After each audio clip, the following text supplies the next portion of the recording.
കൂട്ടുകാരെ, നമുക്ക് മുത്തപ്പനെ കാണാൻ വേണ്ടി പോയല്ലോ ഗൈസ്. അതെ ഗൈസ്, ഇന്ന് ഞാൻ മലയാറ്റൂർക്ക് പോവുകയാണ് കേട്ടോ. ഈ യാത്ര പോകുമ്പോൾ എൻ്റെ മനസ്സിന് ഭയങ്കര സന്തോഷമാണ് കേട്ടോ. അടിവാരത്തുനിന്ന് ഒരു അമ്മയുടെ കയ്യിൽ നമ്മൾ കുറച്ച് കടല വാങ്ങിച്ച് കഴിച്ചിട്ടാണ് കേട്ടോ പിന്നെ നമ്മൾ മല ചവിട്ടാൻ വേണ്ടി പോകുന്നതിന് മുന്നേ നമ്മൾ കുറച്ച് മെഴുകുതിരി എല്ലാം വാങ്ങിച്ചിട്ടുണ്ടായിരുന്നു കേട്ടോ.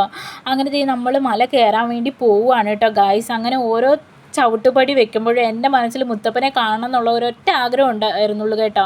അങ്ങനെ പോണ വഴിയിൽ കുറേ ചേട്ടന്മാരാണെങ്കിൽ മരക്കുരിശ് ഏന്തി പോകുന്നത് കണ്ടു കേട്ടോ. പക്ഷെ ഞാൻ ശരിക്കും മടുത്തായിരുന്നു കേട്ടോ ഗൈസ്. അങ്ങനെ നമ്മൾ ആഗ്രഹം കാരണം നമ്മൾ മുത്തപ്പൻ്റെ അടുത്ത് എത്തിയിട്ടുണ്ട് കേട്ടോ. അവിടെ ചെന്നതേ കുറച്ച് വെള്ളമെല്ലാം കുടിച്ച് നമ്മൾ മുത്തപ്പൻ്റെ അടുത്തേക്ക് പോവുകയാണ് കേട്ടോ. അങ്ങനെ മുത്തപ്പനെ കണ്ട് പ്രാർത്ഥിച്ചു കേട്ടോ. അങ്ങനെ നേർച്ചയെല്ലാം വാങ്ങിച്ച് നമ്മൾ വെളിയിലോട്ട് ഇറങ്ങി.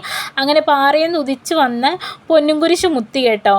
അങ്ങനെ പ്രാർത്ഥിച്ച് പിന്നെ നമ്മൾ പള്ളിയുടെ ഉള്ളിൽ കുറച്ച് നേരം പ്രാർത്ഥിച്ചു. അങ്ങനെ വെളിയിൽ വന്നു. ഞാനും ഉണ്ട്, ചേച്ചിയുണ്ട്, പിന്നെ അമ്മയും പപ്പയൊക്കെ സൈഡിലുണ്ട് കേട്ടോ. പിന്നെ താഴെയായിട്ടുള്ള വ്യൂ ആണ് കേട്ടോ കാണുന്നത്. പിന്നെ നമ്മുടെ പാറയിൽ നമ്മുടെ മുത്തപ്പൻ്റെ കാല് പതിഞ്ഞതാണ് കേട്ടോ കാണുന്നത്. അങ്ങനെ അതിലും കുറച്ച് നേരം പ്രാർത്ഥിച്ചു കേട്ടോ. അങ്ങനെ നമ്മൾ മെല്ലെ മെല്ലെ നമ്മുടെ മല ഇറങ്ങുവാണ് കേട്ടോ. ശരിക്കും അടുത്തു കേട്ടോ ഗൈസ്. അങ്ങനെ കുറച്ച് നേരം അവിടെ ഇരുന്നിരുന്നാണ് കേട്ടോ പോകുന്നത്. എന്തായാലും ഇനിയുള്ള വർഷത്തിൽ ഞാനും ഉണ്ട് കേട്ടോ മല കയറാൻ. അങ്ങനെ കുറേ കാര്യങ്ങൾ മുത്തപ്പനോട് പറഞ്ഞ് നമ്മൾ താഴത്തോട്ട് പോവുകയാണ് കേട്ടോ. അങ്ങനെ ചെന്നതേ നമ്മൾ ബജ്ജിയും കുറച്ച് വെള്ളമെല്ലാം വാങ്ങിച്ച് കുടിച്ചു കേട്ടോ ഗൈസ്. അന്നേരം പിന്നെ സ്വർഗ്ഗമായിരുന്നു കേട്ടോ. അത് കഴിഞ്ഞ് പിന്നെ ഒരു ഐസ്ക്രീമൊക്കെ കഴിച്ചു. പിന്നെ തിരിച്ച് വീട്ടിലോട്ട് പോകുന്നു. ചാനൽ ഇഷ്ടപ്പെടുവാണെങ്കിൽ സബ്സ്ക്രൈബ് ചെയ്യാൻ മറക്കല്ലേ.